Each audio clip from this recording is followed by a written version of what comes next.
I'll take care of my part. She's too clueless to notice anything. But are you sure you're ready on your end? Everything's set here. This will go perfectly. My husband, Mike, said with a sinister smile I'd never seen before. He seemed to be on a video call with his sister, Kate. The tone of their conversation felt unsettling, so I froze in the hallway, choosing to listen rather than enter the living room. Mike hadn't realized I was home yet. As I strained to hear their exchange, my heart raced. What I overheard made me tremble with fear. Mike and Kate were plotting together, planning what sounded like an elaborate crime. I have to get out of here. If I stay, something terrible is going to happen. Shaken to my core, I gathered my courage and quietly headed for the front door, careful not to make a sound. Without delay, I left the house and drove straight to my father's home, seeking his help. How dare he mess with my precious daughter? I'll make sure he regrets it. My father's stern expression and his ominous words might scare some people. To strangers, he might come off as a rough or dangerous man. But in truth, my father is. My name is Anne. I've been married to Mike, a company CEO, for 10 years now. Sadly, we've been unable to have children, but our marriage has remained strong regardless. I work as a nurse and have been promoted to head nurse thanks to my hard work. However, with great responsibility comes a demanding workload, and Mike and I often live like ships passing in the night. Despite his own busy schedule as a CEO, Mike has always shown understanding for the challenges of my rotating day and night shifts. Don't overdo it. I'm always worried about you, Anne. Thanks, Mike. Sorry for leaning on you so much. My hospital is large, and the number of patients we handle is overwhelming. For years, my life has been a routine of work, exhaustion, and sleep. Even with his packed schedule, Mike has always stepped up to help with housework, doing things like cleaning and laundry when I couldn't. I couldn't thank him enough for his kindness. Mike and I have lived this way, respecting and supporting each other, for years. His thoughtful gestures and caring nature made him a husband I was proud of. But there was one issue: Mike's family. As the eldest son, Mike has a younger sister named Kate. From the very first meeting, I didn't have a good impression of Kate. She didn't hide her hostility toward me and often made snide or sarcastic remarks. "So you're Mike's wife? Wow, Mike, your taste in women is terrible. Couldn't you have found someone better than this plain woman?" At our first family gathering, Kate insulted me as a plain woman, leaving me stunned. Fortunately, Mike quickly scolded her with a stern tone, but that didn't stop her. Every time we met, she continued to treat me with hostility. When I once asked why she hated me so much, she bluntly said, "I just don't like you." It seemed we were simply incompatible. Although I grew to strongly dislike her because of her constant jabs, I kept my distance and tried to tolerate her for Mike's sake. Kate lived with her mother, Jane, at their family home. Mike's father had passed away from illness a few years before we got married. "I'm taking care of Mom. That's why you can work so freely. Taking care of Mom is supposed to be your responsibility, not mine." Kate often threw this at me as if I owed her, but from an outsider's perspective, the care Jane received didn't seem adequate. Jane had suffered a fall at home years ago, injuring her legs and back, which left her unable to walk on her own. Although she could manage short trips to the bathroom with a walker, she needed assistance for nearly everything else.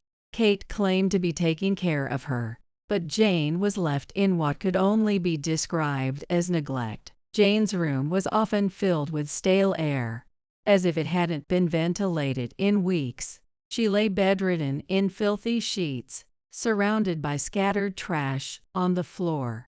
Whenever I visited, I'd try to clean up the mess, but Kate would stop me, saying, "Don't do things without permission." Kate's caregiving was sloppy at best. Most of Jane's needs were left to visiting caregivers, who came a few times a week. Despite offering advice on how to improve Jane's living conditions, Kate refused to listen. When I could no longer stand by, I tried to take matters into my own hands.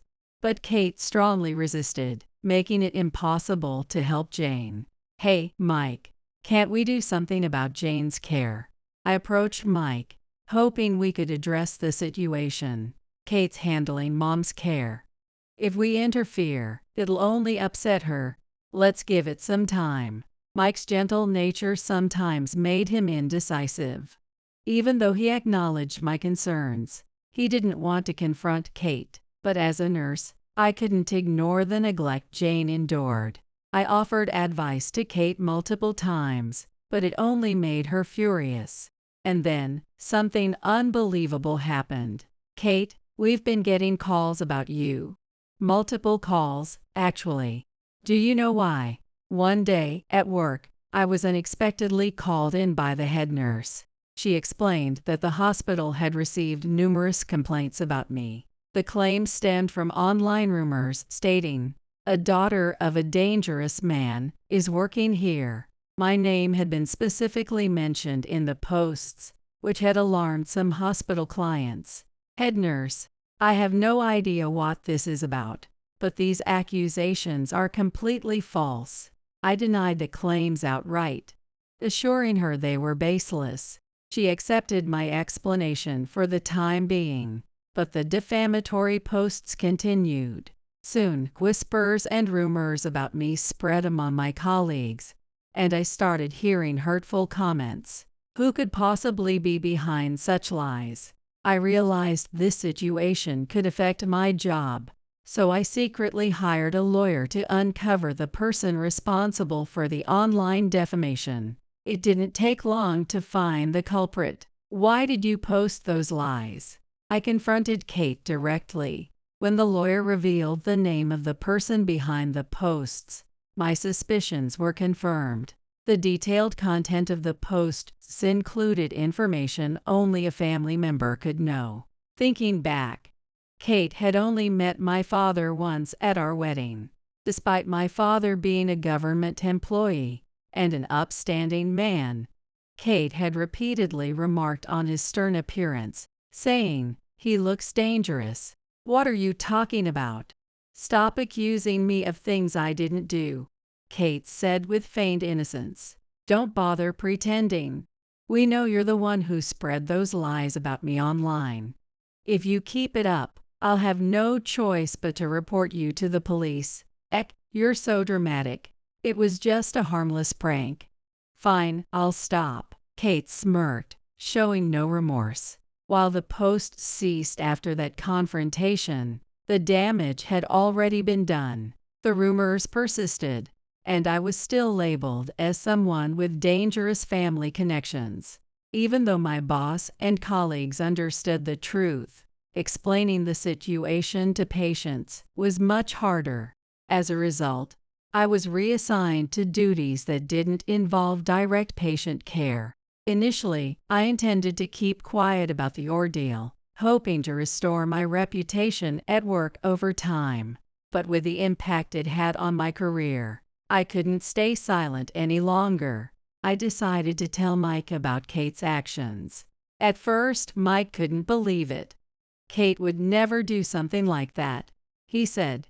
But when I showed him the legal documents confirming her involvement, he had no choice but to accept the truth. That idiot.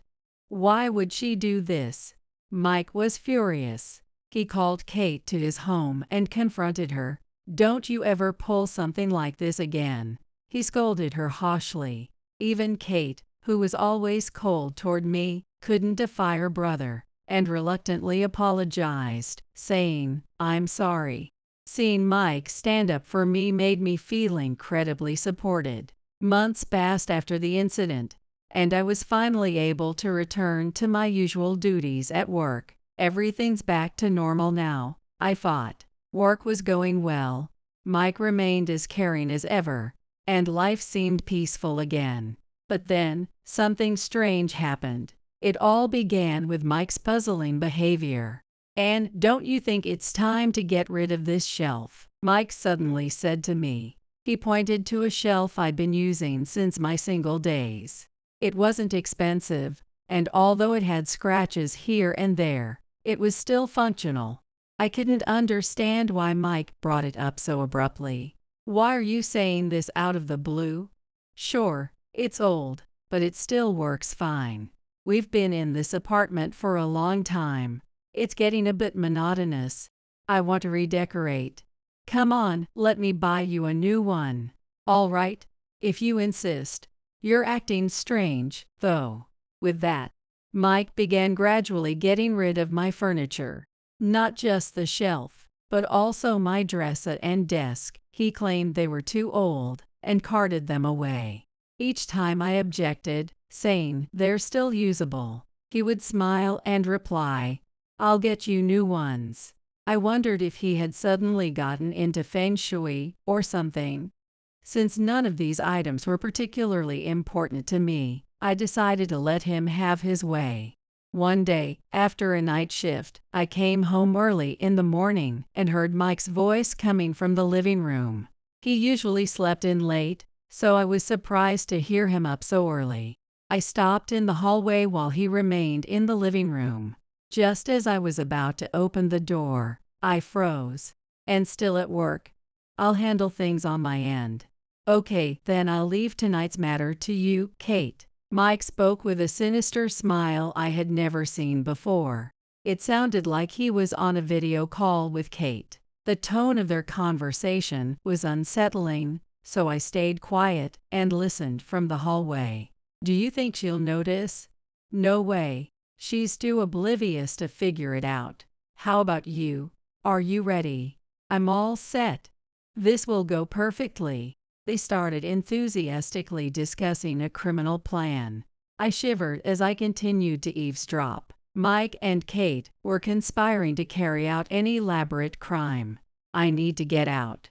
If I stay here, something terrible will happen. Realizing Mike's kindness had been a complete lie, I forced my trembling body to move, quietly making my way to the front door. I left the house and ran as fast as I could. It seemed Mike hadn't noticed. To stay safe, I rushed to my parents' house. Since I had called ahead, my dad was already waiting for me, despite the early hour. "Are you okay?" "Yay, Dad, thanks. I'm sorry for worrying you." "You have nothing to apologize for, and they're the ones who are wrong. How dare they mess with my daughter? I'll make them pay." My dad's intimidating appearance made his words sound ominous. If someone only knew him by his looks, they might believe the rumors Kate had spread. But my dad wasn't some dangerous person. He was a highly respected police detective. Though he retired a few years ago, I couldn't imagine a more reliable person to have on my side. After hearing my story, Dad seemed to revert to his old self, saying, "Leave it to me." He advised me to act as if nothing was wrong, and let Mike and Kate believe they were in control. If what I overheard was true, their plan was set to happen tonight. My father assured me that there was no immediate danger, and advised me to return to the house where Mike was waiting. "You're late. Didn't you say you'd be back by morning today?" Mike greeted me with his usual gentle smile. He looked like a completely different person compared to when he was discussing the plan with Kate. "Yeah, there was an emergency with a patient, and I couldn't leave right away."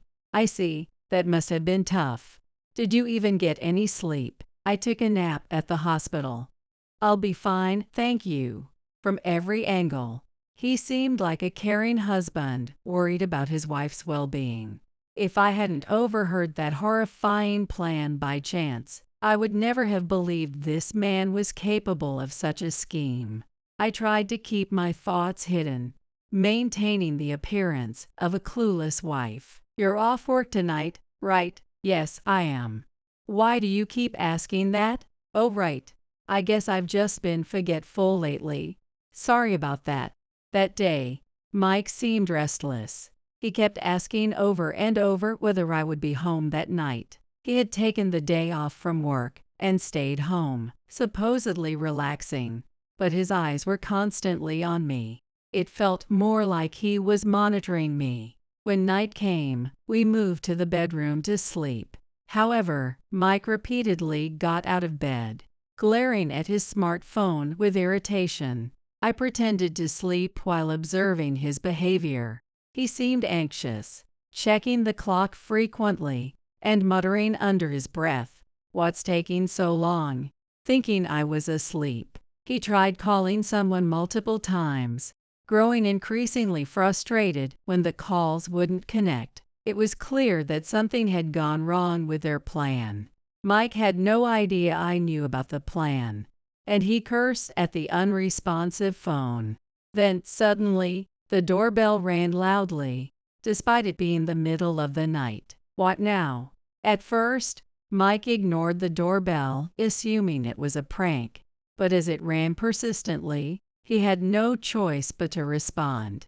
"Who is it?" "This is the police. We have a few questions to ask." "What? The police? I didn't do anything." "What's going on?" "The police." I immediately got up from bed, ending my act of sleeping, and moved to invite the police inside, seeing that Mike wasn't opening the door. "Hey, don't let them in without my permission. It could be something serious. Why are you so worried? Or do you have something to hide?" Mike averted his eyes when I asked that. When I opened the door, several police officers were standing there with a warrant for Mike's arrest. "You are under arrest on suspicion of conspiracy to commit murder." "What? That's absurd. I didn't do anything. This has to be a mistake." Mike shouted in denial of the arrest warrant's contents, but his face turned pale. It was clear he had a guilty conscience. Proving this, Mike tried to shove me aside and make a run for it. However, with multiple officers present, escape was impossible, and Mike was quickly restrained. The plan I had overheard between Mike and Kate was beyond belief. The siblings had conspired to attack Jane, their bedridden mother. Kate was supposed to carry out the attack, and when the police stormed Jane's home, they found Kate holding a knife, ready to harm her. If I hadn't provided the police with information beforehand, Jane's life would have been lost. Kate was arrested on the spot for attempted murder. That's why Mike's calls to Kate went unanswered. She had already been taken into custody. According to the police, Kate had confessed everything. She revealed that the plan had been orchestrated by Mike, leading to his arrest warrant. Here's how the full plan unfolded. After attacking Jane, Mike and Kate intended to frame me for the crime. The preparation Mike had made for this plan was to secretly move my personal belongings to Jane's house in advance. The furniture I had used was, of course, covered in my fingerprints. Mike pretended to dispose of these items, but had actually transported them to Jane's room. Inside the shelf, he placed Jane's banking cards, making it look as if I had attacked her for financial gain. Even the knife Kate planned to use had been stolen without my knowledge. It was one I had cherished and used for years. While this evidence alone wasn't enough to convict me, Mike planned to give a false statement claiming I was at home at the time of the crime. He and Kate had intended to provide alibis for each other. If I hadn't uncovered their plan in advance, I might have been wrongfully arrested for a crime I didn't commit. And the motive behind this heinous plan. It was Jane's inheritance and insurance money. My late father-in-law had run a company, and his wealth had been passed on to Jane. Mike's business had been in the red for years, struggling with financial troubles, and Kate's beauty salon was also failing. Desperation drove Mike to devise this plan. "Anne, you have to believe me. I could never come up with such a terrible plan. This has to be some mistake. There's no use making excuses." I overheard everything between you and Kate. You'll pay for betraying me. Betray you? That's impossible. We were such a happy couple. Indeed, Mike had always played the part of a good husband, but beneath the surface, he had been betraying me all along. Did you think I didn't know? You tried to frame me because I was in your way, didn't you? Oh, and I know your mistress is pregnant. When I said this coldly, Mike looked shocked. You knew. While working with a lawyer to address the defamation against me, I had also hired a private investigator. This was to gather evidence of Mike's affair. One day, I received a phone call at home from his mistress. She told me, I'm pregnant with Mike's child. Please leave him. At first, I couldn't believe it. I had trusted Mike completely. The thought of him cheating seemed impossible. But the investigator's findings confirmed the mistress's claims she was indeed carrying Mike's child. You thought you'd get Jane's fortune and pin the crime on me. Too bad things didn't go as planned. I taunted him, and Mike turned red with rage. Damn it. If you had just stayed out of the way, everything would have worked out. You ruined everything. The plan was sloppy. That's your fault. Though the plan was poorly thought out, it could have worked if I hadn't overheard their conversation. I was saved by my foresight, and by the fact that my father was a retired detective. After hearing my account, my father quickly contacted his former colleagues, setting the wheels in motion for Mike and Kate's arrests. Let me go. Get me a lawyer. This is a false arrest. Mike struggled to break free, but the police held him firmly, and he couldn't escape. Eventually, he gave up and became quiet, allowing the officers to lead him away in a police car. I've caused you so much trouble, Anne. I'm so sorry. When I met Jane, who had been placed under police protection, she immediately broke down in tears and apologized. Jane admitted that she had sensed for some time that her children might harm her, but she had kept her fears to herself, not wanting to burden anyone. I never imagined they would try to frame you for their crimes, Anne. It's not your fault, Jane. The ones to blame are Mike and Kate. Yes, Mike and Kate were undoubtedly the guilty ones. No matter how desperate their financial situation was, plotting to harm their own mother and frame an innocent spouse was beyond comprehension. More importantly, I'm sorry I couldn't help you sooner. From now on, please rely on me. Oh no, I can't impose on you after you've divorced Mike. I'll move into a care facility, so don't worry about me. I've been thinking about this for a while, Jane. I believe with the right rehabilitation, you could regain your ability to walk. Could you hold off on moving to a facility? I'll help you every step of the way. Let's work together. Kate had neglected Jane, refusing to take her to proper medical appointments, leaving her bedridden in a filthy room. But as a nurse, I had always believed Jane's condition could improve with proper care. I had tried to tell Kate this repeatedly, but she dismissed me, saying it was none of my business. Now, with no one to interfere, we could finally make progress. If you think so, Anne, I'll give rehab a try. Jane started attending rehab sessions at the hospital, and her condition steadily improved. It became clear that her prolonged immobility had worsened her symptoms.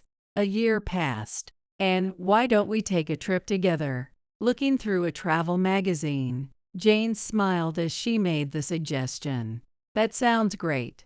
Where would you like to go? Let's enjoy some delicious food while we're at it. Jane had fully recovered and was now well enough to go on trips. It was clear that her previous immobility was due to the neglect she suffered under Kate's care. With proper treatment and early rehabilitation, Jane would never have ended up bedridden.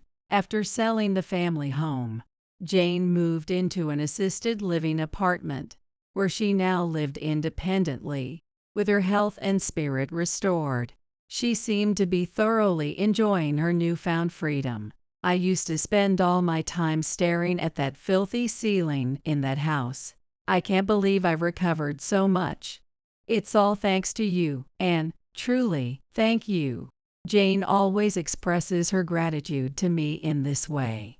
Hearing her thank me so often makes me feel a bit embarrassed, but knowing how far she's come from the helpless state she was in fills me with immense joy.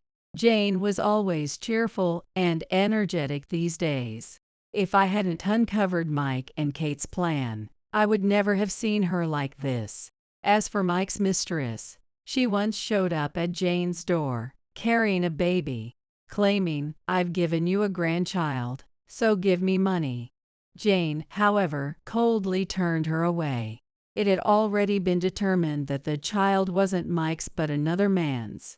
Mike was such a fool to be deceived by a woman like that, Jane muttered in exasperation. From prison, Mike frequently sent letters. In them, he begged for forgiveness and expressed a desire to live with us after his release. But neither Jane nor I had any intention of forgiving him. We had moved far away from our old home, making it almost impossible for Mike or Kate to find us after their release. We allowed the letters to be delivered but never replied. Although both would eventually be released, we would never see them again. Jane occasionally asked me, "Are you planning to get married again?" To which I always replied with a laugh, "I don't need another man in my life." Mike's betrayal had left a deep scar, and I decided to focus entirely on my work instead of pursuing any romantic relationships. However, something completely unexpected happened to me. After moving and starting a new job at a general hospital, I was assigned to care for a male patient who later confessed he had fallen for me at first sight. After his discharge, he began pursuing me relentlessly. At first, I thought he was joking and dismissed him lightly, but it became clear he was serious, as he refused to give up, no matter how many times I turned him down. Eventually, he confessed his desire to date me with marriage in mind. Though I was hesitant and uncertain, I had to admit I was growing fond of him, which left me conflicted.